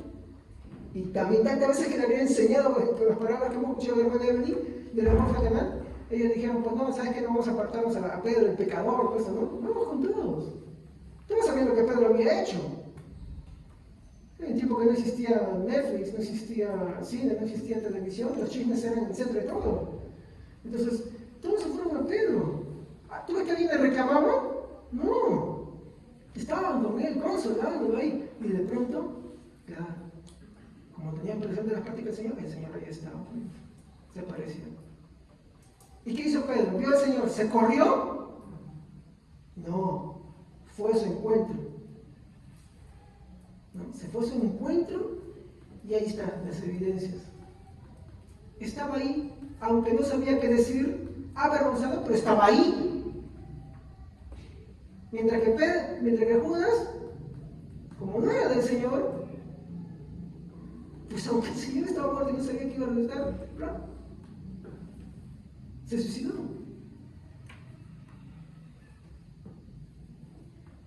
Se suicidó simplemente. La salida fácil. Y creer en la eternidad del amor de Dios nos da muchas bendiciones, hermano. Sobre en quién tenemos que estar afirmados. Ese es el punto central. Entonces, como vemos acá, el amor de Dios no tiene un principio. No hay un punto en el cual se originó. No hubo un momento en el que no existió. El amor de cualquier ser humano necesariamente tuvo un principio, tuvo un origen. Por ejemplo, a ver, hermana Natalia, ahí está, no se molesta, un ejemplito. Vamos a tomar uno de sus hijos, ¿ya? El menor de sus hijos es Yarey, ¿no? Ya, muy bien. ¿Usted amó eternamente a Yarey? Eternamente, como estamos diciendo, es que hubo un principio, ¿no? O sea, que no hubo un principio. ¿Lo amó eternamente? ¿Por qué? ¿Cuántos años tienes, Yarey? 17. ¿Hace 20 años lo amó? Y no sabía que existía. ¿Sí o no? Es la verdad. ¿Sí o no? ¿Por qué? Porque nuestro amor sí tiene un principio. Pero el amor de Dios, que es eterno, no tiene principio. Cuando hablo de principio, estamos hablando de un punto de partida, de un punto de origen. Cuando decimos que el amor de Dios no tuvo un principio, estamos diciendo que no hubo un punto del cual haya empezado, sino que siempre existió. Cuando Dios le dice a Israel, como amor eterno te he amado, es porque no hubo un punto de principio. ¿Estamos? Y otra vez, ya que hay que hacer una gran distinción. Un accidente. Acá hay que hacer una distinción. Otra vez acá hay que entender qué es que Dios ha llamado a Israel, porque no puede decir a ese Israel étnico, no hermanitos queridos. ¿No? Hoy en día, justo ante tanta noticia que sucede en Medio Oriente, se pone a Israel como la víctima, como el pueblo santo atacado, y no. Pablo, en el libro de Romanos, muchas veces va a hacer la distinción. Israel dice no es el étnico, sino el espiritual. ¿Cuál es el espiritual? El que cree en Jesucristo. Y nosotros somos parte de ese Israel también. Porque todo aquel que cree en Jesucristo es parte de ese Israel espiritual. Estamos. Entonces, recordamos la promesa de Dios a Abraham, ¿no? Y en ti serán benditas todas las naciones. No está hablando de Israel. Decimos que bendiga Israel será maldito. No. Está hablando de quién? De Jesús. Todos los que están en Jesús serán benditos. Y los que están fuera de Él serán malditos. Así de simple. Entonces, ¿Dios amó a Israel como amor eterno? Sí. Pero ¿qué Israel es ese? No es la nación, porque recordemos, de repente vemos sí, el ataque de Hamas, que ya está escuchando, ¿no? Un grupo terrorista. Pero Israel, cuando tú ves los reportajes, ellos también atacan a los palestinos. Tú ves a los palestinos que lloran, yo no voy a ser víctimas, hay dos culpables ahí. Y ambos necesitan del Señor. No hay que orar por Israel, hay que orar también por los palestinos, porque ambos necesitan de Dios. Eso hay que entenderlo. El Israel étnico de hoy no conoce de Dios, está alejado de la promesa de Dios y es aborrecible igual que cualquier gentil que no cree en Dios. Y necesitan de Dios. El Israel espiritual, esa es otra cosa. Esa es otra cosa, muy distinta. Y ese Israel, Dios le dijo, con amor eterno te he amado. Por eso te prolongué mi misericordia. ¿Y es lo que sucede en nuestra vida también? ¿Sí o no? Porque ¿cuántas veces le hemos fallado a Dios? ¿Cuántas veces le hemos ofendido? ¿Cuántas veces le hemos dado la espalda? Venimos a la iglesia y nos vamos a nuestra casa y nos comportamos durante la semana como si no fuéramos cristianos, como si no existiera el cristianismo. Nos vamos a nuestro trabajo y nos comportamos como si no fuéramos cristianos. Hablamos, decimos, actuamos, hacemos como si no fuéramos cristianos. Y aún así, Dios sigue prolongándonos su misericordia. Eso no es causal para el pecado, eso es causal, mi hermano, para entender el gran amor de Dios y decirle, Señor, no cuán grande es tu amor, alabarlo, adorarlo, honrarlo, ir al arrepentimiento. Vemos esa gran diferencia.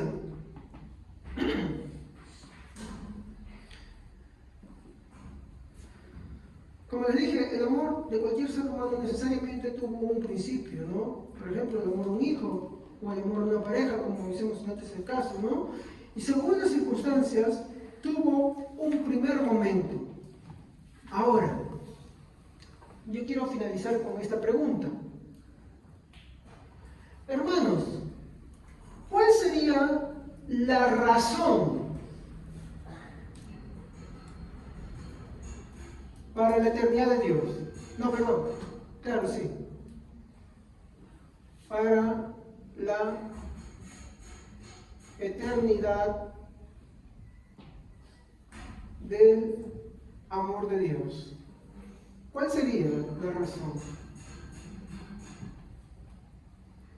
Porque debe haber una razón.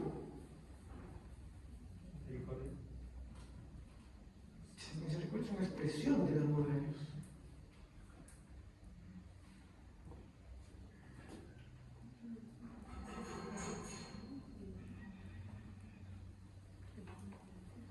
Vamos a ver algunos versículos para poder comprender esto, ¿ya?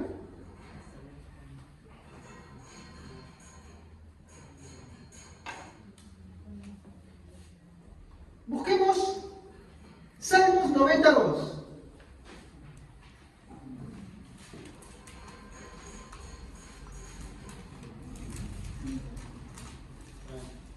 Antes que naciesen los montes y formasen la tierra y el mundo, desde el siglo y hasta el siglo tú eres Dios. ¿Qué nos dice el versículo? Miren qué está pensando. Dice, antes que todo fuese, desde el siglo y hasta el siglo, no nos está hablando de una cronología del tiempo, sino nos está hablando de separación de dos eventos, nada más. Es como la vida dice, ¿no? El siglo pasado y el siglo venidero. No está contando siglos como tal, se está refiriendo a situaciones. Porque si hablamos de un siglo, pues el mundo tiene siglos. ¿Estamos? Sino cuando él dice, desde el siglo y hasta el siglo tú eres, y antes que fueren los montes y las montañas, ¿qué dice? Tú eres Dios. ¿De qué nos está hablando? Vamos a buscar otro versículo. Apocalipsis, capítulo 22, versículo 13. Apocalipsis, capítulo 22, versículo 13. Yo soy el alfa y el omega, el principio y el fin, el primero y el último. Yo soy el alfa y el omega, el principio y el fin, el primero y el último. No me está diciendo que Él es el primero en ser creado, porque estaríamos diciendo que será el último también. O que Él tuvo un principio, porque decimos que Él tuvo un principio, como dice nuestro Dios Jehová, también diríamos que tiene un final. Sino que está englobando de que Él es, y dentro de Él, mi hermano, está el principio y el fin. Él es el origen, y Él es el final de todo lo que existe también. Él es la causa incausada. ¿De qué nos habla acá? Muy bien, sí. Dios es eterno.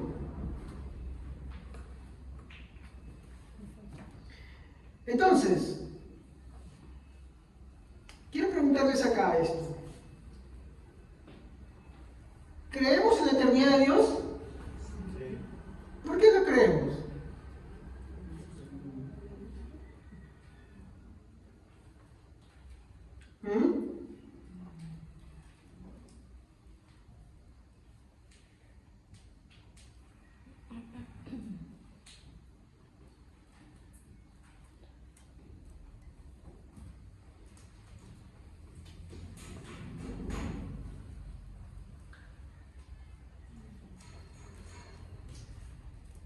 Creemos en la eternidad de Dios por el testimonio de la Biblia.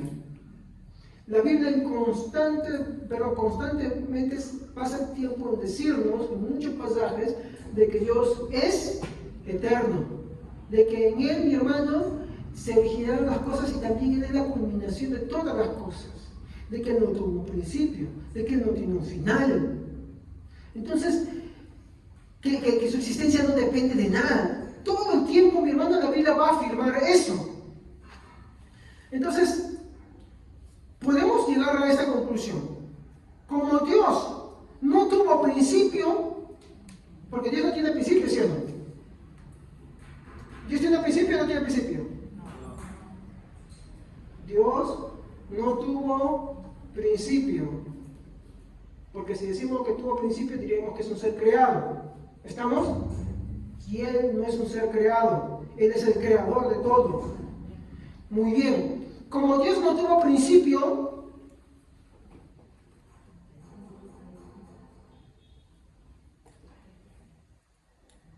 su amor tampoco. Esa es la razón, ¿no?, para afirmar la eternidad del amor de Dios. Porque ¿qué dice constantemente Él?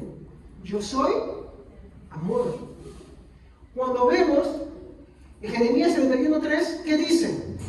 Que su amor es eterno. Y la causa de que su amor sea eterno es porque Dios es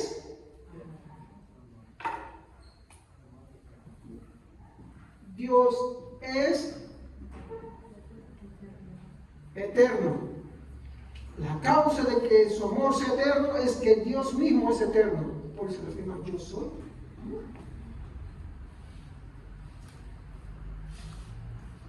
¿Estamos? Muy bien. ¿Qué reflexión debemos tomar al respecto de todo esto? ¿No? De lo hermoso, mi hermano, que es saber, mi hermano, que Dios amó a sus hijos antes que el cielo y la tierra fuesen hechos. Eso debería, mi hermano, llenarnos de alegría, a pesar de todas las cosas que podamos estar viviendo, sucediendo.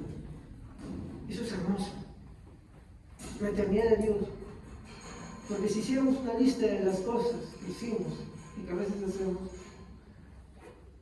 y que si por eso su amor se quedaría ahí nomás, no. Su amor fue eterno. Eso es indiscutible. 2.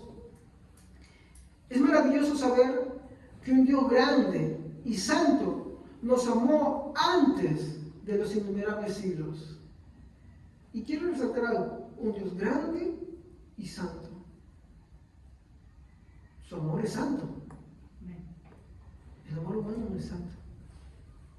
Y a pesar de eso, Él nos amó. Con ese amor santo. ¿Ven la gran diferencia? Y con ese amor santo nos amó desde la eternidad. Cuando nosotros no existíamos, cuando el cielo y la tierra, como viste en el Salmo 90, cuando el cielo y la tierra no existían, nos amó. Eso es maravilloso. Esas son de las razones poderosas, mi hermano, para alabar, para engrandecer el amor de Dios. Efesios 1, 4 al 5.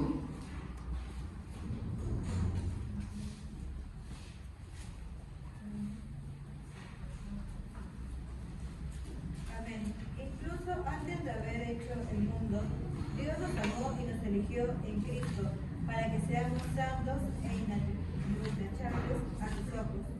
Dios decidió de antemano adoptarnos como miembros de su familia al acercarnos a sí mismo por medio de Jesucristo. Eso es precisamente lo que Él quería hacer y le dio gran gusto hacerlo. Acá hay una bofetada para nuestro orgullo y nuestra dignidad. Dice que Dios, desde antes de la fundación del mundo, nos escogió para ser santos, sin mancha y tacha alguna delante de Él. Miren cómo empieza diciendo, un Dios santo, sin mancha ni tacha. Analiza tu hermano. ¿Tienes manchas y tachas en tu vida? Sí, sí las tienes. Por eso Cristo murió. Por eso Cristo nos limpió. Para presentarnos ante el Padre sin mancha ni tacha. No porque tú no las tengas, las tienes, las tenemos.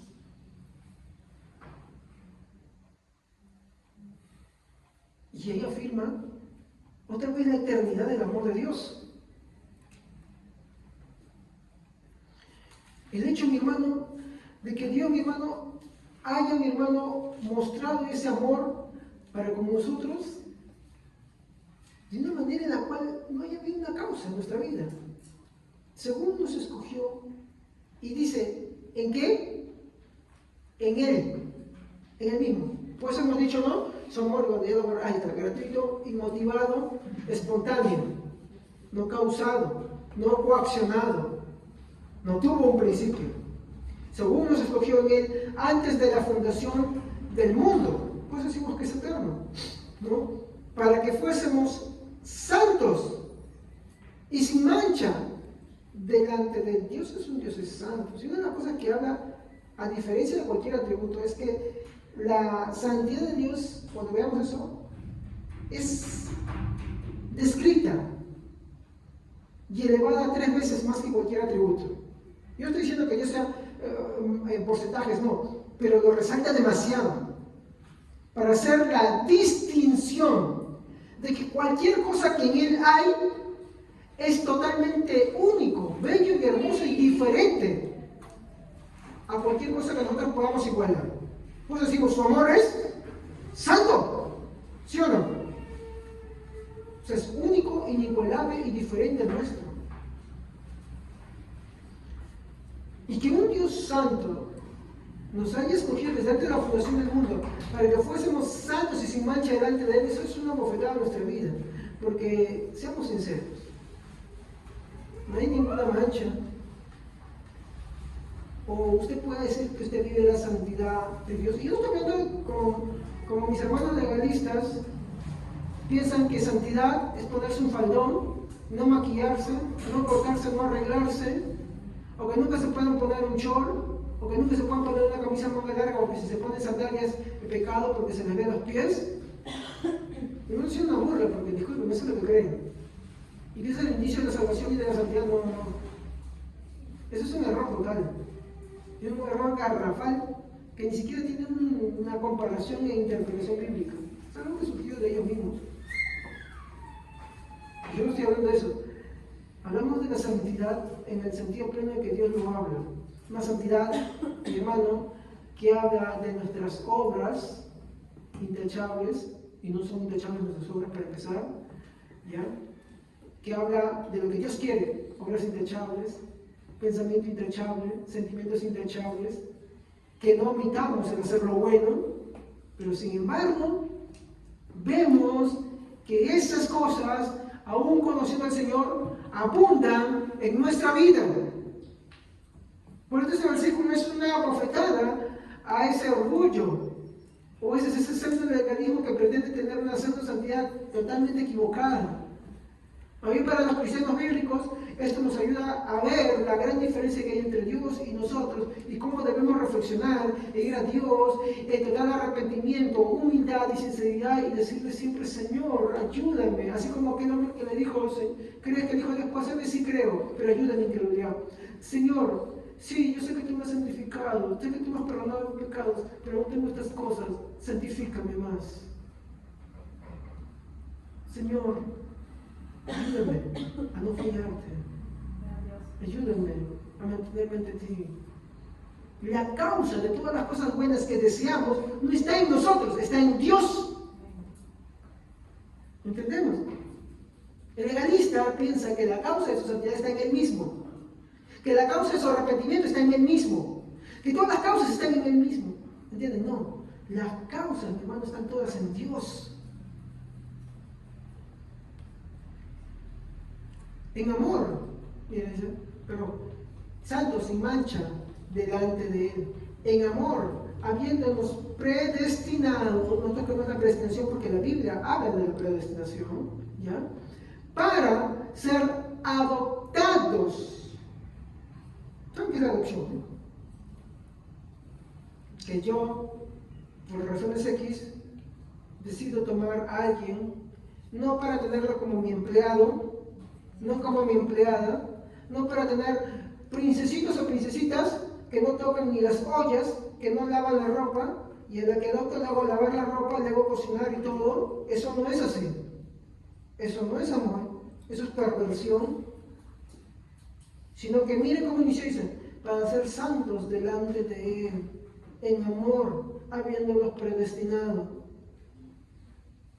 ¿A la imagen de quién? De su Hijo Jesucristo. Porque todas las bendiciones que Cristo tuvo, nos las prometió a nosotros. Y todo el proceso de salvación hasta su último término lo hace Cristo para nosotros. ¿Se dan cuenta? La adopción no es para tener mi empleado, es para tener a alguien más como mi hijo propio. Sí, con todos los dolores de cabeza que te da, con todas las alegrías también que te trae, con todas esas cosas. Uno piensa que que adopta para que, ¡ay, sí, se acabaron las pruebas! No, es para sacarte unas canas más todavía. Porque si los tuyos ya te sacaron canas, pues ahí te vamos a sacar unas canas más todavía. Pero de eso se trata. El amor ha sufrido. ¿Estamos? Entonces, dice acá, para ser adoptados, hijos suyos, por medio de Jesucristo, según el puro afecto de su voluntad. Y acá está. Miren, para ser adoptados, hijos suyos, está hablando en amor siendo predestinados para ser adoptados, hijos suyos, por medio de Jesucristo, según, y acá está el origen de su amor, según el puro afecto de su, en él mismo. Por eso nosotros afirmamos, amor es gratuito, inmotivado y espontáneo, no causado, no, mi hermano, coaccionado, mi hermano, no hay algo externo en él que origine ese amor. ¿Ok, hermanos? Finalmente, Efesios 1, 4 al 5 nos vuelve a afirmar esta gran verdad de la eternidad del amor de Dios y de su magnitud. Ya que Él es Dios y es amor desde el siglo y hasta el siglo, así Él ama a su pueblo. Salmos 92. ¿Quién lo puede leer? El último versículo, Salmos 92. Bueno, antes que nacieran las montañas, antes de que diera día a la tierra y al mundo, desde el principio y hasta el fin, tú eres Dios. Esta es la razón de la eternidad del amor de Dios. Miren, dice, antes que fuesen creadas, habla del principio muchas cosas. Y a diferencia hace de que Dios es Dios sin necesidad de esas cosas. Por eso su amor también no tiene principio. Y acá la reflexión final viene acá en este sentido.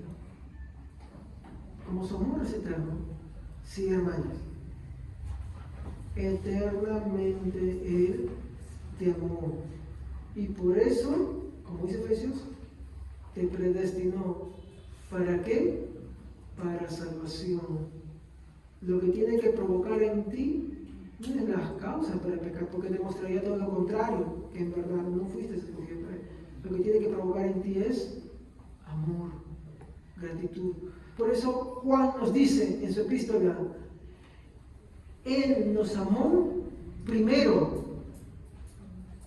No es que le hayamos amado primero, sino que Él nos amó y Él te escogió y te amó desde la eternidad pasada para que tú le ames. ¿Te das cuenta? Esa es la gran diferencia. Y esta es la segunda cualidad, la eternidad del amor de Dios. ¿Sirve para predicar esto? Obvio. Porque de esta manera le puedes decir a las personas, mira, Dios te amó a pesar de lo que tú eres.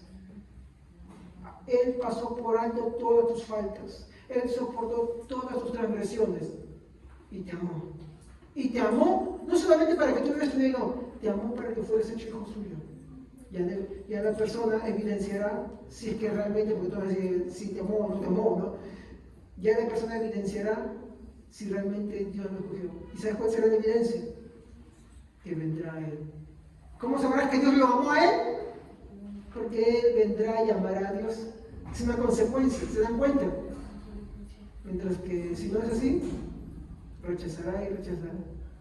¿Quieres ser agotados? No, siguen orando. No sabemos el tiempo que Dios va a hablar. No lo sabemos. ¿Ahora al final de su vida? ¿Le da la vida a su vida? No lo sabemos. Pero tenemos el derecho o la responsabilidad de predicarlo completo. La evidencia de que Dios te amó a ti eternamente es que tú lo amarás a Él. Y si no lo amas, cuidado. No vaya a ser que seas hijo de ira. Por eso es importante entender la diferencia del amor de Dios. De saberlo claramente. Entonces acuérdense. Hemos visto el amor de Dios inherente. ¿Estamos? Y ahora hemos visto el amor de Dios eterno. Vamos a poner de pie. Gracias te damos, Señor, esta mañana por tu bendición, por tu amor, por tu palabra. Ayúdanos, Señor, a comprender muy bien estas cualidades